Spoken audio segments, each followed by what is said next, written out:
आज दिनांक 1 मई 2023 दिन सोमवार है। वेलकम बैक सुप्रभात न्यूज एमपी। चलिए देखते हैं मध्य प्रदेश की छोटी एवं बड़ी खबरों को। यात्रियों के लिए खुशखबरी, भोपाल शहर को मिलेगी चौथे स्टेशन की सौगात। भोपाल के चौथे स्टेशन के रूप में बनाए जा रहे निशातपुरा टर्मिनल स्टेशन का निर्माण कार्य पूर्णता की ओर है। फिनिशिंग का काम तीव्रता से चल रहा है। तीसरी लाइन के साथ निशातपुरा यार्ड को चालू करने के लिए निशातपुरा यार्ड में दिनांक 20 अप्रैल से प्री नॉन इंटरलॉकिंग कार्य किया जा रहा है, जिसे 6 मई तक समाप्त करने का लक्ष्य रखा गया है। निशातपुरा में 700 मीटर लंबे 2 प्लेटफॉर्म, नया फुट ओवरब्रिज, लिफ्ट, दिव्यांगों के लिए विशेष पाथवे का निर्माण किया गया है। स्टेशन में अप्रोच रोड, स्टेशन भवन एवं आइलैंड प्लेटफॉर्म के साथ स्टेशन पर बुकिंग कार्यालय, cover over shed, foot over bridge, lift आदि जरूरी सुविधाएं उपलब्ध होंगी। निशातपुरा स्टेशन के चालू हो जाने से भोपाल शहर की लगभग 20 लाख आबादी को इसका लाभ मिल सकेगा। अनिश्चितकालीन हड़ताल से पहले मरीजों के पर्चे पर ये खास तारीख लिख रहे डॉक्टर। मध्य प्रदेश में विधानसभा चुनाव 2023 से पहले सरकारी कर्मचारी अपनी अपनी मांगों को लेकर लगातार शिवराज सरकार पर दबाव बना रहे हैं। तहसीलदार, पंचायत सचिव, आंगनवाड़ी कार्यकर्ताओं के बाद अब प्रदेश के डॉक्टरों ने भी हड़ताल की चेतावनी दी है। राजधानी भोपाल के सबसे बड़े अस्पताल हमीदिया में कई डॉक्टर मरीजों के पर्चे पर दवाइयों के साथ हड़ताल की तारीख भी लिख रहे हैं, ताकि मरीजों को परेशानियों का सामना न करना पड़े। बता दें कि मध्य प्रदेश के डॉक्टर अपनी विभिन्न मांगों को लेकर आगामी 3 मई से हड़ताल पर जा रहे हैं। इस अनिश्चितकालीन हड़ताल पर जाने के लिए बाकायदा डॉक्टरों ने हमीदिया अस्पताल में बैनर पोस्टर लगा दिए हैं।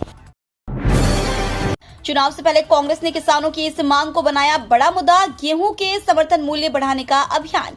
मध्य प्रदेश में विधानसभा चुनाव के पहले कांग्रेस किसानों को साधने की कोशिश में जुट गई है। किसानों की कर्ज की माफी के बाद अब गेहूं के समर्थन मूल्य को चुनावी मुद्दा बनाने की योजना बनाई है। प्रदेश की बीजेपी सरकार ने समर्थन मूल्य 2125 रुपए प्रति क्विंटल तय किया है, जिसे 3000 रुपए करने की मांग को लेकर कांग्रेस के प्रदेश कार्यकारी अध्यक्ष जीतू पटवारी ने अभियान शुरू कर दिया है। अगले कुछ ही महीनों में मध्य प्रदेश में विधानसभा चुनाव होने हैं, जिसे लेकर कांग्रेस एक बार फिर पिछली बार की तरह ही बीजेपी को चुनावी मैदान में चित कर अपनी जीत दर्ज कर प्रदेश में अपनी सरकार बनाना चाहती है। पहले चरण में लगेंगे 24,000 स्मार्ट मीटर, उपभोक्ता की खपत की होगी लाइव मॉनिटरिंग। मध्य क्षेत्र विद्युत वितरण कंपनी अक्टूबर 2023 से शहर में स्मार्ट मीटर लगाना शुरू कर देगी। पहले चरण में 24,000 मीटर मिल रहे हैं। इन मीटरों के लगने से बिजली कंपनी उपभोक्ता की खपत पर लाइव निगरानी रख सकेगी। कनेक्शन काटने या मीटर में फॉल्ट के लिए उपभोक्ता के घर तक आने की जरूरत नहीं पड़ेगी। ऑफिस से बैठकर ही मीटर को नियंत्रित किया जा सकेगा, क्योंकि मीटर में सिम कार्ड लगेगा जो मोबाइल की तरह काम करेगा। दूसरे चरण में 80,000 उपभोक्ताओं के घर मीटर लगेंगे। दूसरे चरण के मीटर मार्च 2024 के बाद लगना शुरू होंगे। आर्टिफिशियल इंटेलिजेंस की तर्ज पर भी मीटर काम करेंगे। वर्तमान में सिरोल स्थित विंडसर हिल्स टाउनशिप में स्मार्ट मीटरों का उपयोग हो रहा है। शिक्षक पात्रता परीक्षा के कारण बीयू ने बीएड व एमएड की परीक्षाएं की स्थगित। बरकतुल्ला विश्वविद्यालय को बीएड व एमएड चतुर्थ सेमेस्टर की परीक्षा स्थगित करनी पड़ी है।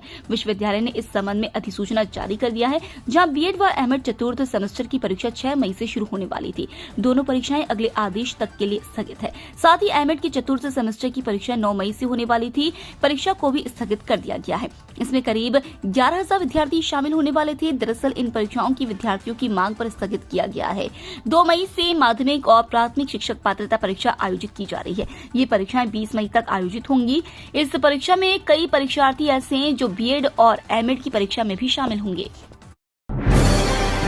मध्य प्रदेश में सीएम हेल्पलाइन की शिकायतें हल करने में दिखाई लापरवाही तो रुकेगा वेतन।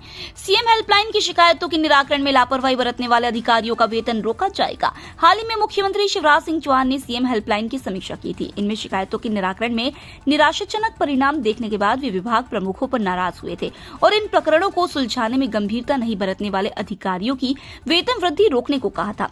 जिसके बाद लोक स्वास्थ्य यांत्रिकी विभाग ने ऐसे अधिकारियों की सूची मुख्यालय तलब की है और इन अधिकारियों का अप्रैल का वेतन रोकने के आदेश दिए हैं। दिग्विजय सिंह पर छाए संकट के बादल, बीजेपी ने बनाई ये चुनावी रणनीति। मध्य प्रदेश में इस साल के अंत में विधानसभा के चुनाव होने हैं। चुनावों के मद्देनजर मध्य प्रदेश की राजनीति अपने चरम पर पहुंच गई है। मध्य प्रदेश में यह पूरी तरह साफ हो गया है कि बीजेपी आने वाला चुनाव पीएम मोदी के नाम और काम पर लड़ेगी। यही वजह है कि प्रदेश में बीजेपी के तमाम विज्ञापनों में सीएम शिवराज के साथ पीएम मोदी का चेहरा दिखाई दे रहा है। अब चूंकि मध्य प्रदेश का चुनाव मोदी जी के नाम पर लड़ा जा रहा है, तो पीएम मोदी ने भी प्रदेश में अपनी उपस्थिति बढ़ा दी है। पीएम मोदी ने इस 1 महीने में 2 बार मध्य प्रदेश का दौरा किया है। 4 मई से शुरू होगा सड़क निर्माण। अंडरग्राउंड कॉरिडोर के चलते बदलेगी दर्शन व्यवस्था। विश्व प्रसिद्ध महाकालेश्वर मंदिर में इन दिनों विस्तारीकरण के कार्य चल रहे हैं। लगातार हो रहे नए निर्माणों के बीच अब भारत माता मंदिर से महाकाल मंदिर चौराहा तक जाने वाली 24 मीटर की सड़क का निर्माण कार्य अगले 4 दिनों में शुरू होने जा रहा है। फिलहाल इस मार्ग का भूमि पूजन किया जाना बाकी है और उसके पहले कलेक्टर ने निरीक्षण कर यहाँ मौजूद अस्थायी अतिक्रमण हटाने के निर्देश दिए हैं। महाकाल मंदिर में दिन पर दिन श्रद्धालुओं की संख्या बढ़ती जा रही है और उन्हीं की सुविधा को देखते हुए विस्तारीकरण का काम तेजी से किया जा रहा है। पहला फेज पूरा हो चुका है और अब दूसरे चरण के कार्य महाकाल मंदिर के सामने की ओर किए जाने वाले हैं। निजी अस्पतालों में पहुंचने वाले 60% मरीजों के कार्ड फर्जी। आयुष्मान कार्ड के आधार पर 5 लाख रुपए तक के अच्छे इलाज के लिए निजी अस्पतालों में पहुंचने वाले 60% मरीजों के कार्ड फर्जी निकल रहे हैं। इन कार्ड पर इलाज के लिए मांगे गए अप्रूवल को शासन स्तर पर रिजेक्ट किया जा रहा है। दूसरी तरफ सरकारी अस्पतालों में यह आंकड़ा सिर्फ 10% का ही है। इससे अब चिकित्सा विशेषज्ञों को संदेह पैदा हो रहा है कि सक्षम लोगों ने भी फ्री का इलाज और निजी अस्पतालों को लग्जरी व्यवस्था का लाभ लेने के लिए फर्जी तरीके से कार्ड तैयार करा लिए हैं। पूर्व में भी आयुष्मान कार्ड के आधार पर फर्जी इलाज और सरकार से पैसा लेने के मामले सामने आ चुके हैं। मध्य प्रदेश के 4.5 लाख पेंशनरों को महंगाई राहत की मांग को कांग्रेस चुनावी मुद्दा बनाएगी। मध्य प्रदेश के 4.5 लाख पेंशनरों को महंगाई राहत देने की मांग को कांग्रेस चुनावी मुद्दा बना रही है। इसी के लिए छत्तीसगढ़ सरकार के साथ चर्चा कर आपसी सहमति के प्राविधान को समाप्त कराने का वादा किया जा रहा है। दरअसल राज्य सरकार छत्तीसगढ़ से सहमति न मिलने की बात कहकर पेंशनरों को राहत देने से मना करती रही है। अभी प्रदेश में पेंशनरों को 33% की दर से महंगाई राहत और कर्मचारियों को 38% की दर से महंगाई भत्ता दिया जा रहा है, जबकि केंद्र सरकार 42% की दर से राहत व भत्ता दे रही है। कांग्रेस ने संगठन मंत्रियों को भोपाल बुलाया। अब होगी चुनावी तैयारी की समीक्षा।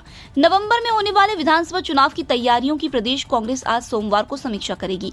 इसके लिए सभी संगठन मंत्रियों को भोपाल बुलाया गया है। इसमें प्रदेश कांग्रेस अध्यक्ष कमलनाथ जिले व बूथ मंडलम सेक्टर समितियों के गठन और मतदाता सूची के सत्यापन कार्य की जानकारी संगठन मंत्रियों से लेंगे। साथ ही परिवर्तन संकल्प अभियान की तैयारियों को लेकर चर्चा की जाएगी। इसके अंतर्गत प्रत्येक विधानसभा क्षेत्र में एक जनसभा आयोजित की जानी है। चुनाव में भाजपा के संगठन से मुकाबला करने के लिए कांग्रेस ने त्रिस्तरीय व्यवस्था बनाई है। इसके अंतर्गत बूथ मंडलम और सेक्टर समितियों का गठन किया गया है। विश्वविद्यालय की हीरक जयंती पर शिक्षक विद्यार्थी की यूनिवर्सिटी वॉक आज 1 मई को देवी अहिल्या विश्वविद्यालय अपना 60वां स्थापना दिवस मनाएगा। हीरक जयंती पर विश्वविद्यालय ने आज सोमवार को कई आयोजन रखे हैं। शुरुआत तक्षशिला परिसर में यूनिवर्सिटी वॉक से होगी। इसमें शिक्षक विद्यार्थी अधिकारी और कर्मचारी शामिल होंगे। करीब 30 से 40 मिनट होने वाली इस वॉक में प्रत्येक अध्ययनशाला से शिक्षक विद्यार्थी गुजरेंगे। इस दौरान विश्वविद्यालय की उपलब्धियों को भी बताया जाएगा। यूनिवर्सिटी वॉक के बाद शिक्षकों विद्यार्थियों के बीच कुछ खेल स्पर्धा होगी, जिसमें इंडोर और आउटडोर गेम्स होंगे। इंदौर में प्रधानमंत्री के मन की बात कार्यक्रम को सुनने मल्टीप्लेक्स में उमड़ी भीड़। रविवार को प्रधानमंत्री नरेंद्र मोदी के मन की बात कार्यक्रम के 100वें एपिसोड पर सबसे अनूठा आयोजन इंदौर सांसद शंकर लालवानी ने करवाया। सांसद शंकर लालवानी ने मन की बात कार्यक्रम के लिए पूरा मल्टीप्लेक्स बुक कर लिया और यह हाउसफुल रहा। कार्यक्रम में पहुंचे लोगों का तिलक लगाकर एवं भगवा दुपट्टा पहनाकर स्वागत किया गया। कार्यक्रम में ऐसी भीड़ उमड़ी कि थिएटर के अंदर सीढ़ियों पर बैठकर भी लोगों ने प्रधानमंत्री को सुना। साथ ही ग्रामीण क्षेत्रों से किसान एवं ग्रामीण जन ट्रैक्टर पर पहुंचे। मल्टीप्लेक्स की पार्किंग में कारों के साथ ट्रैक्टर भी खड़े नजर आए। सांसद शंकर लालवानी ने कहा, माननीय प्रधानमंत्री नरेंद्र मोदी का कार्यक्रम मन की बात बहुत प्रेरणादायक है। गेहूं, चना, मूंग उत्पादन में नंबर 1 बनने के बाद सब्जियों और फलों की खेती में भी मध्य प्रदेश आएगा अव्वल। कृषि मंत्री कमल पटेल ने कहा है कि गेहूं उत्पादन में जहां मध्य प्रदेश ने पंजाब हरियाणा को पछाड़ा है, वहीं चना उत्पादन में भी मध्य प्रदेश गेहूं उत्पादन के साथ ग्रीष्मकालीन मूंग के उत्पादन में पहले पायदान पर अपना स्थान बनाए हुए है। वहीं अब सब्जियों फलों के उत्पादन में मध्य प्रदेश नंबर 1 बनने जा रहा है।